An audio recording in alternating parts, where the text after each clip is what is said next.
Sejarah dan perkembangan perbankan di Indonesia dan dunia. Sejarah lahirnya Bank Muamalat Indonesia atau BMI. PT Bank Muamalat Indonesia Tbk atau BMI memulai perjalanan bisnisnya sebagai bank syariah pertama di Indonesia pada 1 November 1991 atau 24 Rabiul Tsani 1412 Hijriah. Pendirian Bank Muamalat Indonesia digagas oleh Majelis Ulama Indonesia, Ikatan Cendekiawan Muslim Indonesia, dan pengusaha Muslim yang kemudian mendapat dukungan dari pemerintah Republik Indonesia. Landasan hukum pengoperasian bank dengan sistem syariah ketika itu hanya diakomodasikan satu ayat yang berbunyi bank dengan sistem bagi hasil pada Undang-Undang Nomor 7 Tahun 1992. Sejak resmi beroperasi pada 1 Mei 1992 atau 27 Syawal 1412 Hijriah, Bank Muamalat Indonesia terus berinovasi dan mengeluarkan produk-produk keuangan syariah seperti asuransi syariah atau asuransi takaful, dana pensiun lembaga keuangan muamalat atau DPLK Muamalat, dan multi finance syariah Al-Izharo Indonesia Finance yang seluruhnya menjadi terobosan di Indonesia. Selain itu, produk bank yaitu SER yang diluncurkan pada tahun 2004 juga merupakan tabungan instan pertama di Indonesia. Produk SER Gold Debit Visa yang diluncurkan pada tahun 2011 tersebut mendapatkan penghargaan dari Museum Rekor Indonesia (MURI) sebagai kartu debit syariah dengan teknologi chip pertama di Indonesia serta layanan e-channel seperti internet banking, mobile banking, ATM, dan cash management. Seluruh produk-produk tersebut menjadi pionir produk syariah di Indonesia dan menjadi tonggak sejarah penting di Indonesia di industri perbankan syariah. Pada 27 Oktober 1994, Bank Muamalat Indonesia mendapatkan izin sebagai bank devisa dan terdaftar sebagai perusahaan publik yang tidak listing di Bursa Efek Indonesia. Pada tahun 2003, bank dengan percaya diri melakukan penawaran umum terbatas dengan hak memesan efek terlebih dahulu sebanyak 5 kali dan merupakan lembaga perbankan pertama di Indonesia yang mengeluarkan suku subordinasi mudharabah. Aksi korporasi tersebut semakin menegaskan posisi Bank Muamalat Indonesia di peta industri perbankan Indonesia. Pada tahun 2009, bank mendapatkan izin untuk membuka kantor cabang di Kuala Lumpur, Malaysia, dan menjadi bank pertama di Indonesia serta satu-satunya yang mewujudkan ekspansi bisnis di Malaysia. Hingga saat ini, bank telah memiliki 325 kantor layanan termasuk 1 kantor cabang di Malaysia. Operasional bank juga didukung oleh jaringan layanan yang luas berupa 710 unit ATM muamalat, 120.000 jaringan ATM bersama dan ATM prima, serta lebih dari 11.000 jaringan ATM di Malaysia melalui Malaysia Electronic Payment atau MEP atau MEPS. Menginjak usianya yang ke-20, pada tahun 2012, Bank Muamalat Indonesia melakukan rebranding pada logo bank untuk semakin meningkatkan awareness terhadap image sebagai bank syariah Islami, modern dan profesional. Sejak tahun 2015, Bank Muamalat Indonesia bermetamorfosa untuk menjadi entitas yang semakin baik dan meraih pertumbuhan jangka panjang. Dengan strategi bisnis yang terarah, Bank Muamalat Indonesia akan terus melaju mewujudkan visi menjadi the best Islamic bank and top 10 bank in Indonesia with strong regional presence. Bank beroperasi bersama beberapa entitas anaknya dalam memberikan layanan terbaik, yaitu Al-Izharo Indonesia Finance atau ALIF yang memberikan layanan pembiayaan syariah. Yang kedua, DPLK Muamalat yang memberikan layanan dana pensiun melalui dana pensiun lembaga keuangan. Dan yang ketiga, Baitul Mal Muamalat yang memberikan layanan untuk menyalurkan dana zakat, infak, dan sedekah atau JIS. B. Fatwa MUI 2004 mengenai haramnya bunga. Atas beberapa pertimbangan dan pendapat-pendapat para ulama, MUI memutuskan Fatwa MUI nomor 1 tahun 2004 tentang bunga. Pertama, pengertian bunga dan riba. Bunga atau interest atau faidah adalah tambahan yang dikenakan dalam transaksi pinjaman uang al-qard yang diperhitungkan dari pokok pinjaman tanpa mempertimbangkan pemanfaatan atau hasil pokok tersebut. berdasarkan tempo waktu, diperhitungkan secara pasti di muka dan pada umumnya berdasarkan persentase. Riba adalah tambahan ziyadah tanpa imbalan yang terjadi karena penangguhan dalam pembayaran yang diperjanjikan sebelumnya, dan inilah yang disebut dengan riba nasi'ah. Kedua, hukum bunga. Praktek pembungaan uang saat ini telah memenuhi kriteria riba yang terjadi pada zaman Rasulullah SAW, yaitu riba nasi'ah. Dengan demikian, praktek pembungaan uang ini termasuk salah satu bentuk riba, dan riba haram hukumnya.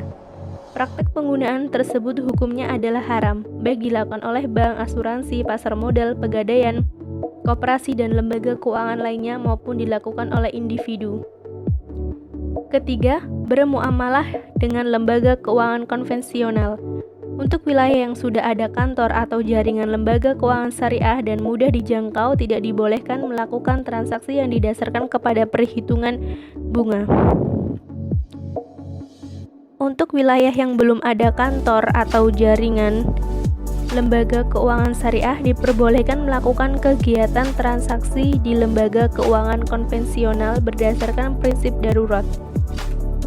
Undang-undang mengenai perbankan. Yang pertama, Undang-Undang Nomor 7 Tahun 1992. Bank pertama di Indonesia yang beroperasi berdasarkan pada prinsip syariah. Dasar hukum berdirinya BMI adalah Undang-Undang Nomor 7 Tahun 1992 tentang perbankan. Secara substansi, UU ini merupakan peraturan perbankan nasional yang muatannya lebih banyak mengatur bank konvensional dibandingkan bank syariah. Sejak diberlakukannya Undang-Undang Nomor 7 Tahun 1992 tentang perbankan dan peraturan pemerintahnya, maka bank syariah di Indonesia telah menjadi kenyataan. Hal ini dianggap sebagai front gate beroperasinya bank syariah di Indonesia. Namun peraturan-peraturan tersebut masih dianggap belum memadai untuk mendorong perkembangan bank syariah, karena sekedar mengatur bank yang beroperasi berdasarkan prinsip bagi hasil, namun tidak secara definitif dan komprehensif mengatur aktivitas bank berdasarkan prinsip syariah. Undang-Undang Nomor 10 Tahun 1998.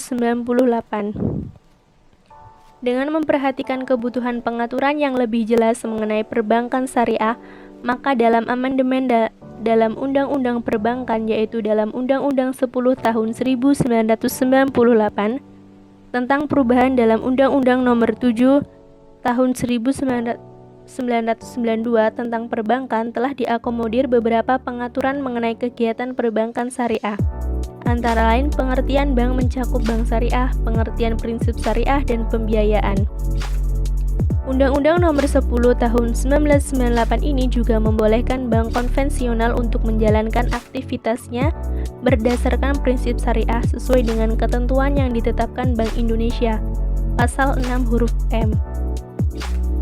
Dalam hal ini, bank konvensional yang hendak menjalankan kegiatan syariah harus mendirikan kantor cabang atau subkantor cabang. Adapun untuk BPR tetap tidak dibolehkan untuk menjalankan aktivitas secara konvensional dan syariah secara bersamaan. Undang-Undang Nomor 21 Tahun 2008. Mulai tahun 2008, perbankan syariah di Indonesia memiliki undang-undang tersendiri, yaitu Undang-Undang Nomor 21 Tahun 2008 tentang Perbankan Syariah. Bank syariah yang didirikan dan atau menjalankan kegiatan usahanya mulai tahun 2008 sudah tentu berdasarkan Undang-Undang Nomor 21 Tahun 2008 dan seluruh peraturan pelaksanaannya. Ketentuan-ketentuan yang diatur berdasarkan Undang-Undang Nomor 10 Tahun 1998 dan peraturan pelaksanaannya tetap berlaku sepanjang tidak bertentangan dengan ketentuan Undang-Undang Nomor 21 Tahun 2008. Pada Undang-Undang Nomor 21 Tahun 2008 ada implikasi dan tantangan, yaitu implikasi lahirnya Undang-Undang Nomor 21 Tahun 2008. 1. Jaminan kepastian hukum. 2. Peningkatan dukungan pemerintah. 3. Penerbitan peraturan pelaksanaan undang-undang. 4. Penguatan sinergi pasar keuangan berbasis syariah. Dan tantangan pasca Undang-Undang Nomor 21 Tahun 2008 yaitu 1. Kepastian hukum tentang mekanisme penyelesaian sengketa. Kedua, batasan yang jelas antara peran BI dan DSN MUI. Dan terakhir, peningkatan kualitas sumber daya insani perbankan syariah Indonesia. Perkembangan bank syariah di Asia Tenggara. 1. Indonesia. Perkembangan bank syariah di Indonesia tidak bisa lepas dari sejarah terbentuknya Islamic Development Bank yang didirikan oleh OKI, Organisasi Konferensi Islam, pada tahun 1975 yang memberikan perkembangan berkaitan dengan perbankan dan keuangan Islam. Pada tanggal 22-25 Agustus 1990, Musyawarah Nasional keempat MUI di Jakarta menghasilkan amanat bagi pembentukan kelompok kerja pendirian Bank Islam di Indonesia.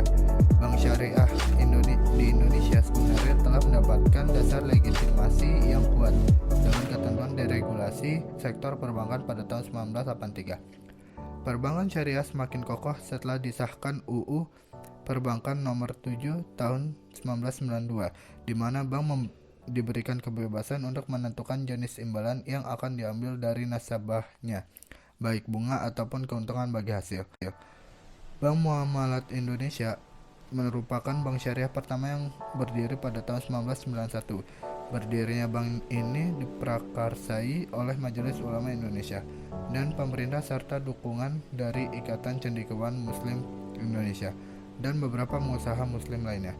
Keberadaan Undang-Undang Nomor 21 Tahun 2008 tentang perbankan syariah melegalkan keberadaan perbankan syariah di Indonesia dengan segala macam karakteristiknya. Keberadaan UU ini juga mendapatkan pijakan yang kokoh bagi peraturan Bank Indonesia yang mengatur cara teknis tentang perbankan syariah di Indonesia. Kedua, Malaysia. Pada tahun 1963, pemerintah Malaysia membentuk lembaga tabung haji. Lembaga ini dibentuk untuk menjadi sarana investasi tabungan masyarakat Malaysia dengan instrumen bebas bunga terkhusus untuk mereka yang ingin menunaikan ibadah haji. Awal 1980-an adalah awal langkah diperkenalkannya perbankan syariah di Malaysia atas inisiatif Perdana Menteri Mahathir Mohamad, yaitu ketika Malaysia secara resmi memperkenalkan Undang-Undang Perbankan Syariah tahun 1983 dan Undang-Undang Takaful tahun 1984. Kemudian bank syariah yang menerapkan konsep syariah secara lengkap juga didirikan sebagai perusahaan umum pada tahun 1983. Bank Indonesia Berhad adalah bank pertama yang didirikan pada 1 Maret 1983 yang sepenuhnya menawarkan produk dan layanan perbankan syariah. Pada periode inilah perbankan syariah di Malaysia berada pada tahap awal dan tahap percobaan. Pada saat itu partisipasi dari non-muslim kepada perbankan syariah sangatlah minim. Beberapa tahun kemudian, Bank Muamalat Malaysia Berhad berdiri pada tahun 1999, melayani perbaikan tata kelola syariah, lembaga keuangan syariah yang ada di Malaysia. Undang-Undang IBA 1983 telah memberikan kewenangan besar kepada Bank Negara Malaysia untuk melakukan supervisi dan regulasi bank syariah. Adapun isi IBA 1983 mengatur tentang perizinan dan peraturan mengenai pengelolaan dan operasional bisnis perbankan syariah. Selain itu, undang-undang tadi juga mengatur tentang syarat-syarat keuangan dan tugas bank syariah, kepemilikan serta kontrol bank syariah, batasan-batasan bank syariah, dan kekuatan supervisi. Bank Negara Malaysia memperkenalkan suatu bentuk skema, yaitu skema perbankan tanpa bunga. Selanjutnya, pada tahun 2009 diterbitkan Central Bank Act yang baru sebagai pengganti CBA 1958, juga sangat berkontribusi dalam mengembangkan perbankan syariah di Malaysia, terkhususnya perihal regulasi, supervisi, dan monitoring pelaksanaan bank syariah. Perkembangan yang lebih baru oleh Bank Sentral Malaysia yaitu melayani perbaikan tata kelola syariah lembaga keuangan syariah di Malaysia. Setelah 10 tahun, anak perusahaan yang berlandaskan Islam mulai muncul seiring dengan diperkenalkannya RHB Islamic Berhad dan Hong Leong Islamic Berhad yang diluncurkan pada tahun 2005. Anak perusahaan ini didirikan oleh bank komersial domestik yang dilisensikan sebagai bank syariah di bawah IBA 1983. Dalam periode yang sama, bank-bank syariah asing yang ada di Malaysia diberikan izin untuk melakukan praktik perbankan syariah di Malaysia. Saat ini terdapat lebih dari 17 bank syariah lokal dan 5 bank Islam internasional yang telah beroperasi di Malaysia. Sementara itu, terdapat 15 bank yang berpartisipasi dalam mengembangkan skema perbankan syariah. 3. Brunei Darussalam. Bank pertama di Brunei Darussalam berdiri pada tahun 1935 dengan nama Post Office Saving Bank yang telah berdiri sebelum masa kolonialisasi Inggris di Brunei. Bank-bank ini didukung sepenuhnya oleh Inggris dengan menggunakan sistem perbankan konvensional yang didasarkan pada hukum Inggris. Beberapa bank yang selanjutnya berdiri diantaranya Malaya Banking, United Malayan Banking Corporation, National Bank of Brunei, dan pada pertengahan tahun 1980-an, Bank National of Brunei menggabungkan dirinya dengan Island Development Bank dengan nama International Bank of Brunei. Kemudian terdapat pertemuan Dewan Agama Islam yang diselenggarakan pada bulan September tahun 1990, menekankan bahwa pendirian bank Islam adalah penting karena ini kewajiban atau fardu kifayah untuk setiap negara muslim dan negara Brunei Darussalam itu sendiri. Pada tahun 1993, Bank Internasional Brunei mengganti nama menjadi Bank Islam Brunei untuk mengelola urusan keuangan masyarakat sesuai dengan cita-cita luhur Islam. Perkembangan bank syariah di Eropa. 1. Inggris.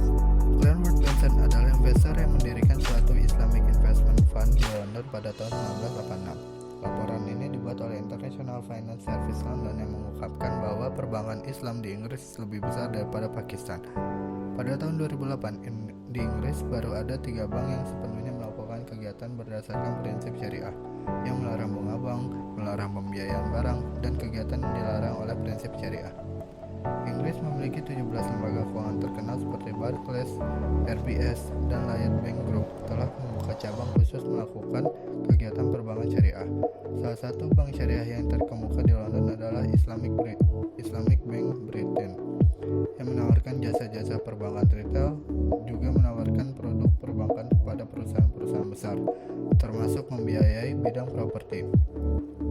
Pertumbuhan bank syariah yang pesat di London dipengaruhi oleh beberapa alasan. Pertama, salah satu pusat keuangan dunia yang terkemuka. Kedua, hubungan sejarah yang erat dari masa lalu antar negara-negara di Timur Tengah dengan Inggris. Ketiga, London ditinggali oleh para syekh orang-orang kaya Arab dari negara-negara Teluk dan berkompeten di bidang keuangan. 4. Pemerintah memberikan perhatian yang sangat besar, antara lain dengan mengeluarkan berbagai peraturan yang dapat mendorong perkembangan perbankan Islam di Inggris. Hingga kini, Inggris telah menyesuaikan peraturan keuangannya untuk dapat mengakomodasi syarat-syarat bagi perbankan syariah. 2. Turki. Pada tahun 1960, pandangan pemerintah mengenai agama mulai melunak karena 3 faktor. Pertama, kaum elit yang berpendidikan barat mulai menerima keberadaan Islam dan membolehkan praktek politik yang berdasarkan Islam di Turki. Kedua, pemerintah menyetujui pendidikan yang berpusat pada agama. Ketiga, bangkitnya gerakan Islam di negara-negara Timur Tengah yang kebanyakan membiayai kegiatan keagamaan di Turki. Sejumlah negara anggota yang tergabung dalam The Organization of Islamic Countries serta di Islamic Development Bank telah menekankan pemerintah Turki untuk membuka pintu bagi bank-bank Islam. Kemudian diterbitkannya undang-undang khusus, yaitu Dekre nomor 883 7506 pada tanggal 16 Desember 1983 yang diumumkan dalam Official Gazette nomor 18256 bulan Desember 1983. Telah membuka jalan bagi pendirian bank-bank Islam di Turki. Pada akhir 1994, terdapat 3 bank yang beroperasi di Turki, yaitu Al-Baraka Turk Ozal Finance Kurumu yang beroperasi pada tahun 1985, Faisal Finance Kurumu, Turk Kuveyt FK Finance Kurumu yang beroperasi tahun 1988. Lalu akhir tahun 2004, terdapat 7 institusi bank Islam di Turki. Pada bulan November 2005, The Banking Act nomor 5411 diundangkan bahwa Special Finance House diubah menjadi Participation Bank, dan akhirnya 2008 terdapat 4 Participation Bank di Turki, yaitu Al-Baraka Turk, Bank Asia, Kuveyt Turk, Turkiye Finance. Dinamika perbankan syariah era kini di Indonesia. Perkembangan perbankan syariah di Indonesia merupakan suatu perwujudan dari permintaan masyarakat yang membutuhkan suatu sistem perbankan alternatif yang selain menyediakan jasa perbankan atau keuangan yang sehat juga memenuhi prinsip-prinsip syariah. Sebagai negara dengan penduduk muslim terbesar, sudah selayaknya Indonesia Indonesia menjadi pelopor dan kiblat pengembangan keuangan syariah di dunia. Hal ini bukan merupakan impian yang mustahil, karena potensi Indonesia yang untuk menjadi global player keuangan syariah sangat besar. Selain itu, keunggulan struktural pengembangan keuangan syariah di Indonesia lainnya adalah regulatory regime yang dinilai lebih baik dibanding dengan negara lain.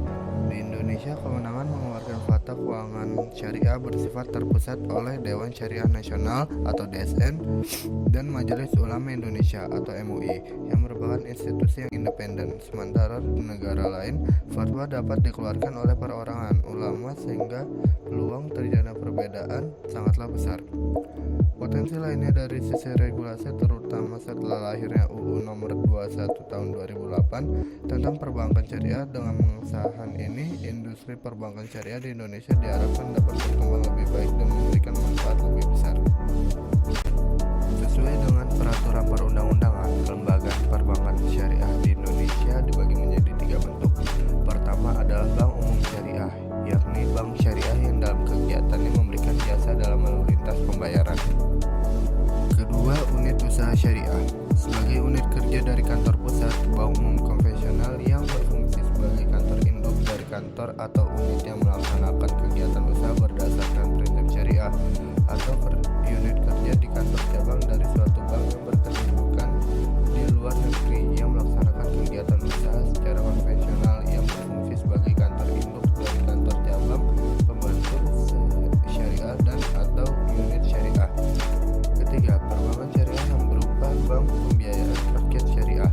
Bank pembiayaan rakyat syariah adalah bank syariah yang dalam kegiatannya tidak memberikan jasa dalam lalu lintas pembayaran. Dewasa ini telah berkembang tren pembentukan bank syariah pasca diundangnya Undang-Undang Nomor 21 Tahun 2008. Perkembangan ini dapat dilihat dengan beberapa pengaturan seperti bank umum konvensional yang telah memiliki unit usaha syariah atau UUS, mengakuisisi bank yang relatif kecil, kemudian melakukan konversi terhadap unit tersebut menjadi syariah, dan melepaskan serta menggabungkan unit usaha syariah dengan bank yang baru dikonversi tersebut. Bank umum konvensional yang belum memiliki UUS mengakuisisi bank yang relatif kecil dan melakukan konversi menjadi syariah. Pelaksanaan pemisahan atau spin-off UUS untuk dijadikan bank umum syariah tersendiri. Pentingnya dilakukan analisis dan kajian mendalam untuk mengetahui urgensi pemisahan UUS BUK dalam perspektif yuridis, sosiologis, dan filosofis. Hal ini dilakukan selain mendasarkan pada aspek peraturan perundang-undangan, juga melihat teori-teori hukum syariah dan teori sosial guna melihat aktivitas perbankan syariah dari kacamata sosiologis dan filosofis. Dalam skala makro, penting untuk dilakukan analisis tentang politik hukum nasional terkait kelembagaan perbankan syariah. Ketaatan terhadap prinsip-prinsip syariah yang sudah tertuang dalam fatwa DSN MUI maupun yang belum tertuang dalam fatwa DSN MUI serta International Standard Setter yang dikeluarkan oleh AOIV, khususnya standar nomor 6 tentang Bank Conversion to an Islamic Bank. Berbagai standar setter AOIV secara empiris telah menjadi referensi bagi DSN MUI maupun regulator seperti Bank Indonesia atau Otoritas Jasa Keuangan dalam memberikan pengaturan terhadap entitas perbankan syariah. Analisis selanjutnya terhadap nilai kemandirian dan nilai ketergantungan sebagai konsekuensi adanya pemisahan melalui acquisition model. Di samping itu juga mendasarkan pada teori tentang perusahaan kelompok atau group company dengan mengingat adanya relasi induk perusahaan dan anak perusahaan antara BUK dan BUS hasil pemisahan dari UUS. Perkembangan perbankan syariah di dunia. Tahun 2011 merupakan tahun yang luar biasa bagi pertumbuhan industri jasa keuangan di dunia. Berikut dijelaskan negara yang mengalami pertumbuhan menurut Islamic Finance Index Country. Salah satunya adalah Iran. Sistem perbankan syariah di Iran dilakukan selama 6 tahun agar sistem tersebut dapat dijalankan dengan penuh. Langkah awal setelah pendirian sistem yaitu memperkenalkan biaya jasa sebagai pengganti riba pada tahun 1981. Untuk simpanan pada sisi lain, nasabah penyimpan diberikan keuntungan minimum yang berjaminan. Pada saat yang sama, peraturan perundang-undangan yang komprehensif untuk pengislamisasian seluruh sistem perbankan telah disusun oleh sebuah komite yang terdiri atas para banker, para akademisi, usahawan, dan ulama. Komite tersebut mengajukan undang-undang kepada The Revolution Council. Pada Agustus 1983, tercetus Undang-Undang The Law for Usury-Free Banking. Undang-undang tersebut mewajibkan bank-bank di Iran untuk dalam tempo 3 tahun mengubah secara menyeluruh kegiatan usaha mereka sesuai dengan prinsip syariah dan mengubah simpanan nasabah yang berdasarkan bunga menjadi simpanan yang bebas bunga dalam kurun waktu 1 tahun sejak tanggal undang-undang tersebut diundangkan. Sebagai akibatnya, sejak tanggal 21 Maret 1984, nasabah penyimpan tidak boleh menempatkan uang mereka ke dalam rekening berunsur riba, dan bank-bank tidak diizinkan menyediakan fasilitas kredit berdasarkan bunga. Mulai bulan Maret 1985, seluruh sistem perbankan di Iran telah berubah sepenuhnya menjadi sistem perbankan Islam. Regulasi di atas tentunya berdampak pada penguatan infrastruktur perbankan syariah di Iran, di samping political will dari pemerintah untuk memajukan industri perbankan syariah. Hal ini bisa dilihat dalam penilaian Global Islamic Financial Report tahun 2011. Iran menduduki urutan teratas, diikuti Malaysia urutan kedua dan Arab Saudi di urutan ketiga dari 42 negara yang memiliki potensi dan kondusif dalam pengembangan industri keuangan syariah. Hal ini dikarenakan kehebatan Iran dalam berperan secara efektif di kawasan Teluk dan Asia Tengah. Selain itu, Iran memiliki bank Islam terbesar di dunia dan tentu saja terletak lebih sentral ke dunia Islam, sehingga Iran mampu menarik investasi dari kawasan Teluk seperti UAE dan Bahrain.